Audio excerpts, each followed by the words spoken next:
Hello, guys, and welcome back to the Rovers Report, where you join us the day after a close game, maybe an unfortunate game that Rovers ultimately lost 2-1 to Sheffield Wednesday.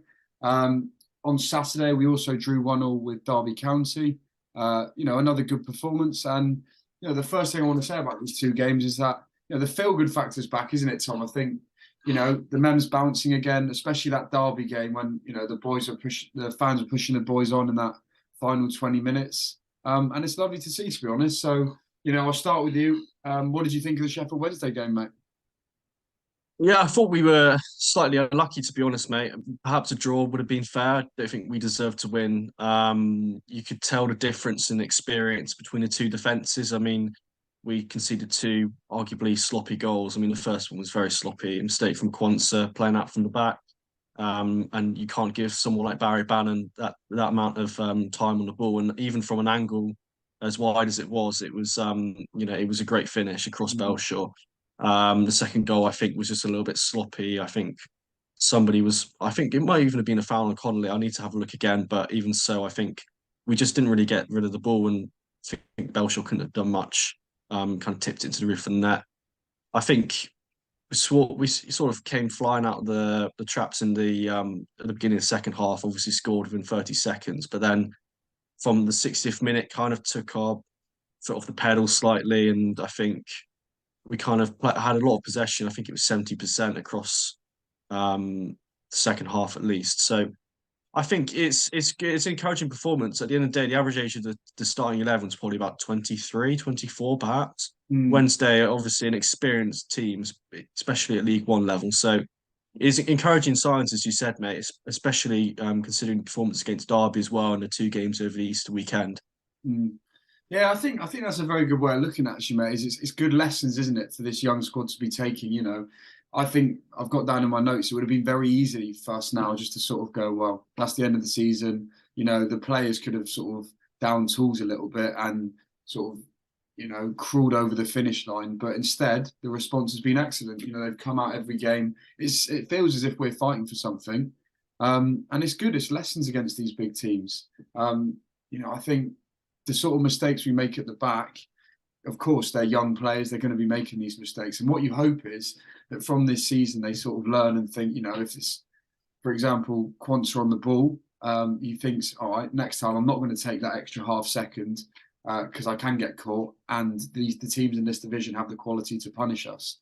Um, I think it sounds obvious to say, but these small, consistent mistakes over a season, they end up costing you. I'm sure we could probably go back and count probably 7 or 8, moments that have lost us a point or lost us 3 points. You put them together, and there's no reason we couldn't be sort of pushing the playoff places. So yeah, I think a lot of Rovers fans forget it's our first season back in League One. So hopefully these sort of games are the perfect time for our players to express themselves, take these mistakes, and then build on them for next season. Because, I think Barton said it consistently. We've said it consistently. In one-off games, we're not a million miles off of these teams. It's just, we might lose that extra 5% against these teams. But if you do that every time, then at the end of the season, you're going to come up way below them. And like you said, it shows with that Barry Bannon strike, touch of class, and then their second goal. It wasn't a beautiful goal, but it was well taken, clinical. And that's something that our strikers could perhaps learn is, when there is a mistake, pounce on it. Marcus is very good at that, but, the younger lads, Coburn, Loft, Collins at the start of the season was, he was picking up those sort of goals, but it's slacked off a little bit. But yeah, I think for me, encouraging performances against a good team. Exactly. As and you mentioned, Joey's presser, he seemed to say afterwards, Sheffield Wednesday are the sort of the standard for automatics, and Derby are the standard for playoffs, and we're really not far away at all. Mm, I think Joey said our budget's 3.5 million. Sheffield Wednesday Derby have about 12 to 15 million, I think was the figure mentioned in the paper. So I think Joey said give him 8 million and Sheffield Wednesday wouldn't be able to take the ball off us. They wouldn't see the ball at all.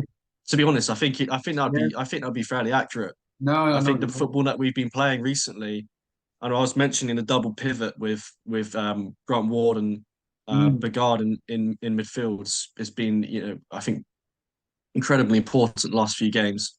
Bigard sort of has a sort of finesse on the ball that's incredibly important. Grant Ward's a very industrious player, but also very technically gifted as well. I think if we could have both of them at the Mem next season, that would be incredibly important for a playoff pushing team. Mm, So yeah, I think it's encouraging. It's I guess we are in a different mindset to perhaps hypothetically a team that was chasing playoffs. Maybe we'd be a bit more risk taking if we had something to play for. mm, And then therefore we're kind of allowing ourselves to have more possession. Um, so it's an interesting time, interesting few games away from the Mem and then finishing at home to Bolton. I mean, we could really upset some seasons. To be honest, we have yeah. we nearly did with Derby. We could have done last night with Wendy, but I know we still got Bolton, Argyle, and Peterborough left. I think in terms of the top six. Mm. Yeah, it's quite funny, isn't it? I remember sometimes playing those games, when we're either going for promotion or fighting relegation. And some of the teams you come up against, I'm sure for Wednesday fans or Derby fans, we're not really on their radar. Bristol Rovers aren't a huge rival for them. But that Derby game, that sticks in the memory as a Derby fan, doesn't it? Like Yeah, you it's look, like Rochdale last year, right? It's like yeah, Rochdale last year. exactly. Or like, remember Wickham? There's Mm, obviously some history back then for them with what was it, the postponed game. So that adds a bit to it. yeah. But, that season when Clarkson scored, but we still went down. That's still whole. Rovers fans are still bitter towards Wickham. And yeah, I think it sounds kind of bitter or sad to say, but there is you can take pleasure out of ruining another team's season, and I'm Mm. sure Barton will be using that to rally the players and Housery, mate. yeah, exactly. A bit of a misery. And yeah, there's nothing wrong with that, if that's what you need to fire your team up for it. Because yeah, all of these teams are, potentially going to be playing at their absolute utmost to go out there and get the win. And it's a good challenge for our boys. I know you just touched on there about Bagard and Ward. We'll hit on that later. We're going to do a little bit of a analysis of the squad and what we think will happen next season. But something that came out of this game, which shocked Joey Barton, was calling out the officials in his post-match press conference. Do you want to start on that one, mate? I've got my own views on it, but you just go first, mate. What you thought about the comments and potentially what you thought about the contentious decision. Yeah, I mean, it was a decision to call Marquis offside when he scored what would have been an equaliser. Admittedly, I thought it was offside, but having seen a picture from pretty much the linesman's view, it looks very, very tight to call, and I think the linesman's probably just given a benefit of the doubt to Wednesday. I can't really call it either way. It's incredibly tight call, I think, to make. Barton obviously wasn't happy, and I think he seems to say it's a sort of not quite the story of the season, but I think one of the elements of that's been present throughout the season. I think you have to be impervious to officials. If I'm being honest, I think everyone in the league has to deal with the same standard of referees.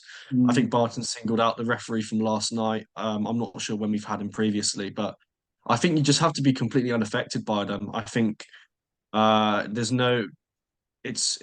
I think everyone kind of has the same standard of referee across the whole season. If I'm being honest, it's not like Joey's really looking for excuses. I think he is just frustrated. I think it's clear that the overall standard of officiating in the league has definitely declined and regressed. So I think last I don't think we can be too frustrated about last night's decision, but I think as a general point, the officiating has been really poor. yeah, I think it's spot on what you said. I think this is what you can sense from Barton's post-match conferences is the frustration, isn't it?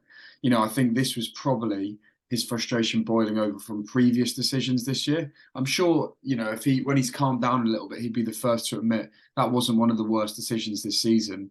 But I understand it.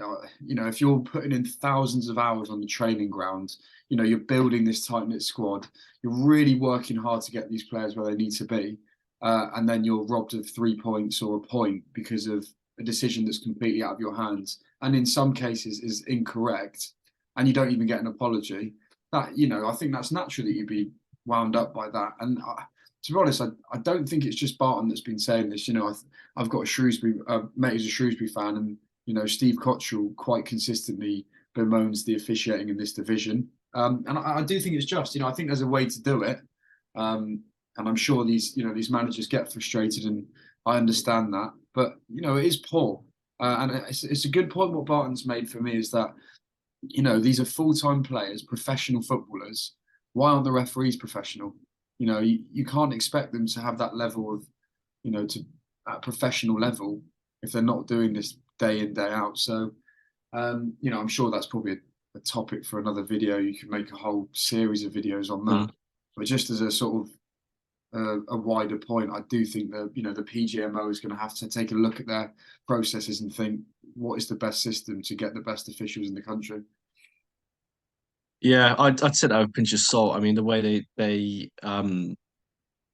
way they've approached VAR, I saw they released some statistics today about how many or how few, or yeah, I think the amount of decisions that they've got right relative to before the World Cup Mm, was, I don't know, this improved or something like that. The efficiency of VAR has improved when it hasn't. We saw yeah. the Spurs Brighton game a couple of weeks ago and four mistakes made in that game.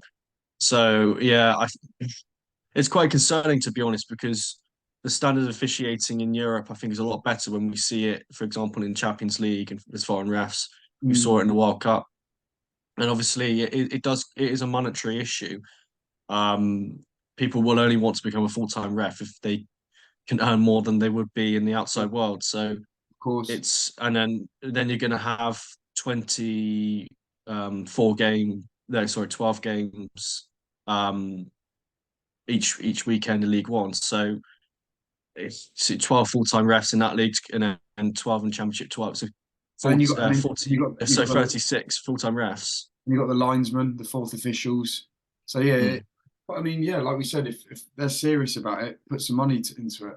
It's an interesting question, actually. I'll be interested to hear what you guys think. If VAR was available to be deployed in League One, would you have it? And do you think it would be used well? I think personally, for me, I'd like to leave it as it is. You know, I know that the refereeing is poor, but just watching the Premier League and you think some of the decisions that are given, it's just senseless. Takes away a lot of the, you know, the pure essence of football is celebrating that goal. And if you implement VAR at this level, I can't see it going down too hard. Well, do you disagree or do you concur, mate, with It's that? interesting, and it's I guess on a bit of a side note, it's also become I think part of the commercial experience of being a Premier League fan. Is oh, Yeah. there's contentious VAR, there's oh, they're checking VAR. It's kind of become a sort of it's been ameliorated. I think it's become Mm, part of the experience, which is pretty shocking to be honest. yeah. And I agree, as a low league fan, it's part and parcel of the game is having those sort of contentious decisions. Mm, Um, and again, like having VAR, it's having to implement all the software and technology into the stadiums would cost an absolute fortune. I just don't think we'd be mm, able to afford it. But I yeah. think Joe Button would certainly have a very different opinion to us. Yeah, I don't know if I'm being sort of like an archaic dinosaur when I say this, but I just don't want it at this level. I think the one thing I can get behind, and to be honest, I don't even know, I might be wrong here, but do they currently have goal line technology at our level? No, they don't. I No, don't so think they even have it in Championship.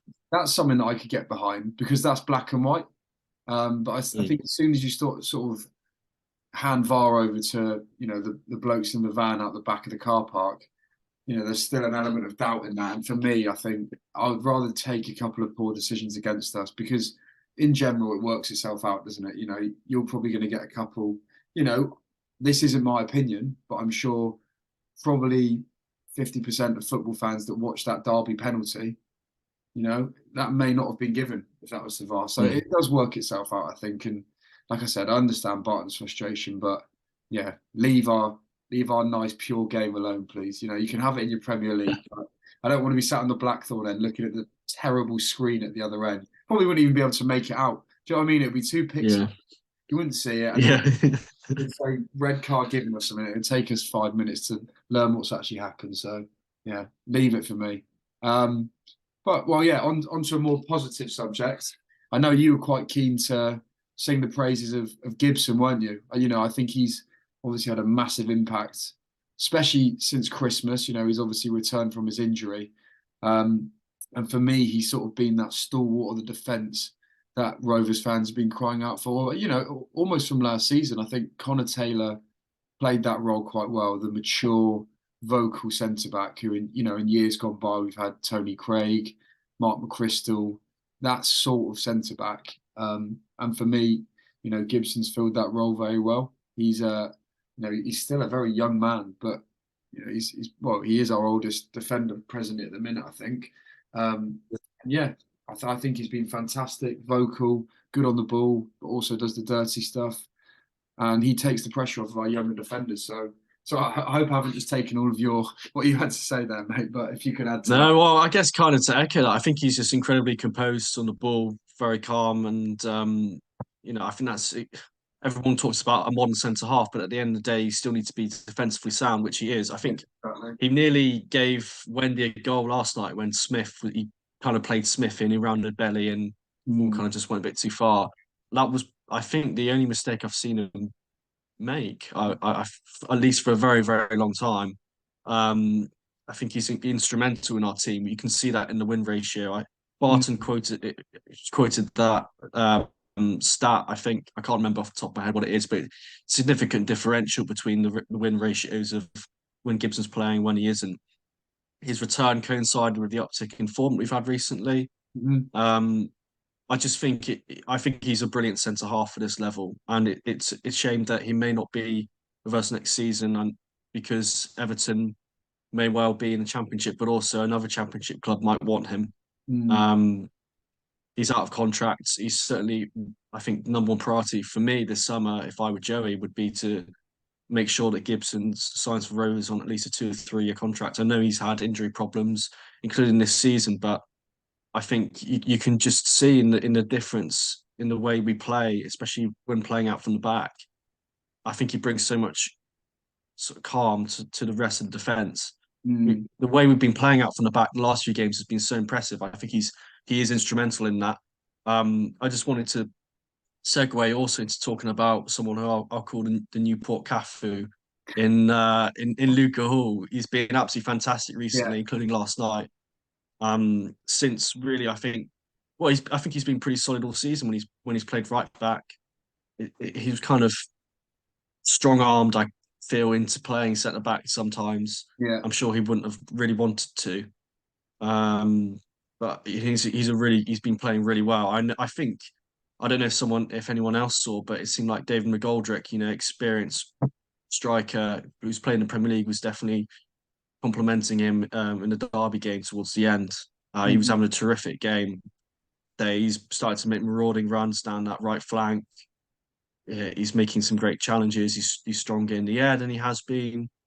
He's a homegrown prospect. We should be singing the praises of the lad because he's been really impressive recently.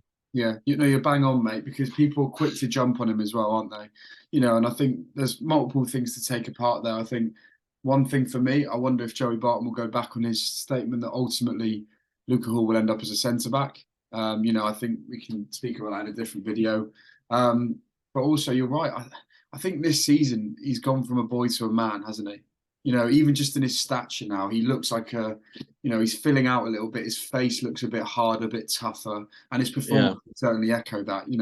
He's good on the ball now. I remember last season, a little bit like Bambi on ice sometimes going forwards. He's quite leggy, quite rangy, and he's quick, but that often wouldn't be the end product. Now he's assured. He'll play balls inside. He can also overlap and get the crosses in. And yeah, I think what you said is bang on, mate. He's very solid in the air. And it's a good thing to have as a right back that could almost double up as a third centre back if you are playing four at the back. And then finally, for me, mate, just touching back to Gibson, is that I don't think it's a coincidence that Hall and Gordon are playing their best football of the season as Gibson's come back in. Again, we could probably rant about Gordon for another 10 minutes or so. He's been excellent. yeah, I think, like you said, mate, if we can make him our number one priority, get him back, that would be an excellent back four going forwards. If we sort of segue that on actually to the next thing about recruitment for next year, and what we think the state of our squad will be and come the end of this season. I'll start with Gibson, just sort of almost a game of will they be back or not as we go through the players. For me, I think it's probably 70% that he won't be back, 30% he will. You know, he's obviously the things that Joey Barton would be saying to Sean Dyche is that he's been around the club, he knows the way we want to play. We're trying to play progressive football, but that all hinges on if they offer him a contract. And like you said, if they go down, you know, I think it's unlikely, but you know, again, that would be a sort of a statement signing if we were to come in for him and sort of build our team around him. Next one, then, mate. If we go on to Quansah, how do you feel about him potentially returning next season? I'd be slightly hesitant, to be honest. It's clear that he's very talented. I don't know whether he was quite ready to play league football. He can be really good playing out for the back, but then he can make a sloppy mistake. We've seen that a couple of times. Um, but at the same time, having said that, it's fairly obvious that the first loan is probably the hardest for someone like him. So Mm, perhaps, to come back having that initial experience, a bit like Kean Bolger, we had him on loan for half yeah. the season. We were relegated from League One and came back as one of our better players in League Two season after. Um, obviously two different players in terms of style of play, but in terms of the experience, perhaps, I think it very much not as it wouldn't be a priority for me, but if we were to bring him back as someone in the squad to have alongside Gibson, Mhm. um, then I think we that would be a good move for us. Yeah, I agree. I'm sort of on the fence about it as well because, you know, I think what you say is right, isn't it? At the sort of youth team level, he makes one of those passes and, you know, it's an error. An under 18, under 19 player through on goal is not as clinical as a McGoldrick or a Barry Bannon. So he probably gets away with that and is probably encouraged to do that.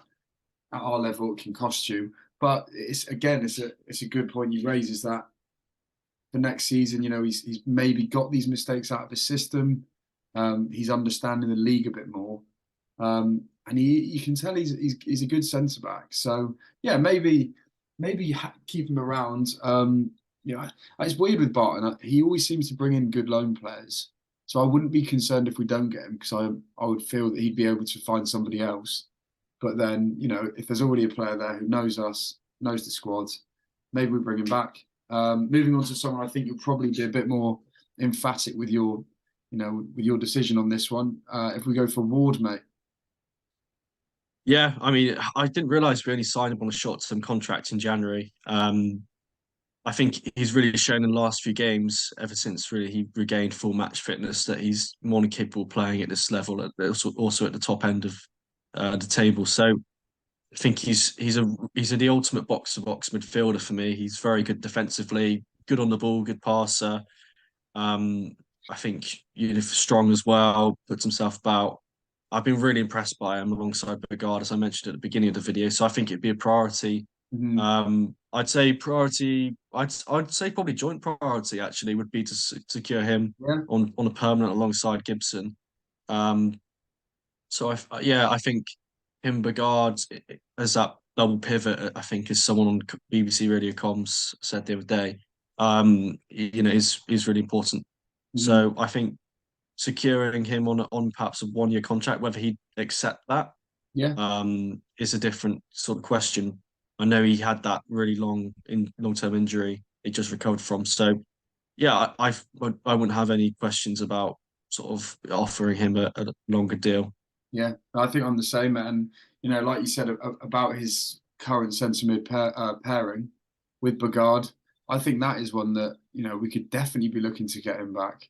I think I might be wrong here, but I think he's only 19. So you know, normally at the Premier League clubs, you want to put them in sort of 2 or 3 loan spells. You know, what I'd be saying if I was Barton is let him come back for us next year. Again, we want to play good football. He's well embedded in the squad. He's pretty much guaranteed to start every game. And then you say, look, after that, if you want to see him play at a high level, maybe even a 6 month, you know, start him off with us. They might recall him, send him back out on loan to the Championship. I'd be confident we'd be able to get him back to us because you know, I think we were his first loan spell, weren't we? Certainly. Exactly. we've seen with Finn Azaz as well, who's another midfielder at Villa, how well he's done at Argyle, and that's his second loan, I think, away from Villa. I Exactly. think that would give Villa a lot of confidence to send Pagard back to us, or at Mm. least they'd be willing to loan him to someone. I don't think he will have done quite enough to warrant a championship move, but I think we'd obviously have a lot of pulling power there to No, I bring him agree. back. I mean, as I mentioned, his finesse midfield, he seems to be able to turn incredibly easily, great ball control. Also pretty good in the challenge as well in the 50-50. I think Mm. people might be put off by the fact that he's quite um, I guess he's not that bulky in midfield. So I think perhaps people would think he'd shy away from challenges, but he certainly doesn't. Puts No. himself about a bit like Grant Ward. Yeah. Yeah, I think it'll be interesting, won't it, next year? We're going to have a lot of options in that midfield if both of those return. You've obviously got your stalwarts of your Finleys, your Evans, Rossiter, hopefully will get a clean run of games. And then you've obviously got the returning Grant Ward, not Grant Ward, Josh Grant, sorry. So, he's an option in centre mid. I know Barton's deployed him at left back, centre back, but that is another option at centre mid. And then just to round it off, mate, if we finish with, we'll touch on this in future videos, proper deep dives into who we think we should be signing and what the squad needs. But, one player who I think sadly we won't be seeing come back is Josh Coburn, of course. Started the season off fantastically for us. But yeah, his form's dipped slightly. I know you've been quite frustrated watching him in weeks gone by, haven't you, mate? So I presume that despite that, you would still like to see him back, but probably accept that it's unlikely. Yeah, exactly. You can just tell he's a player who's low on confidence at the moment. It's his first loan away from Borough. He's still only 19. He scored 9 goals in the league, I think, which Yeah. for first season or first loan spell. So have also scored those in half a season is really impressive.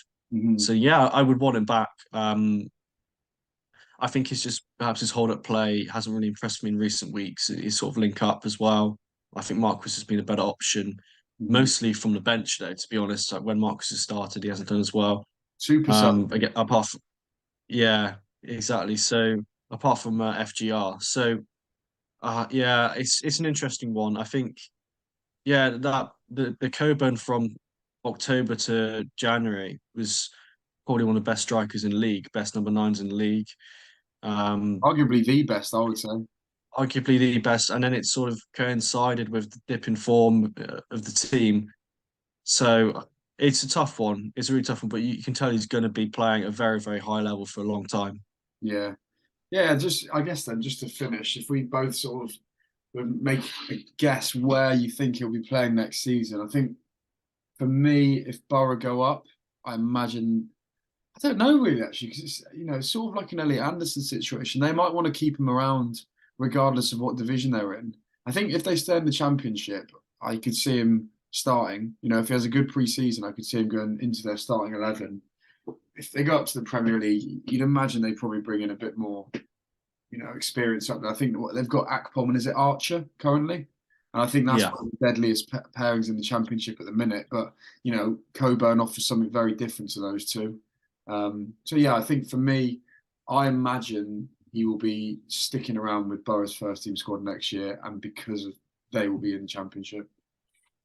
Yeah, I agree with that. I think he's played a little bit in the Championship before for Borough as well last season, and I think he made his debut the season before last. So I think it would make sense. Certainly, the fact that Carrick seems to trust a lot of the young players. They have a really good academy at Middlesbrough, so a lot of Mhm. first team players are from the academy as well as Coburn. So um, I think I can see him certainly being in the squad.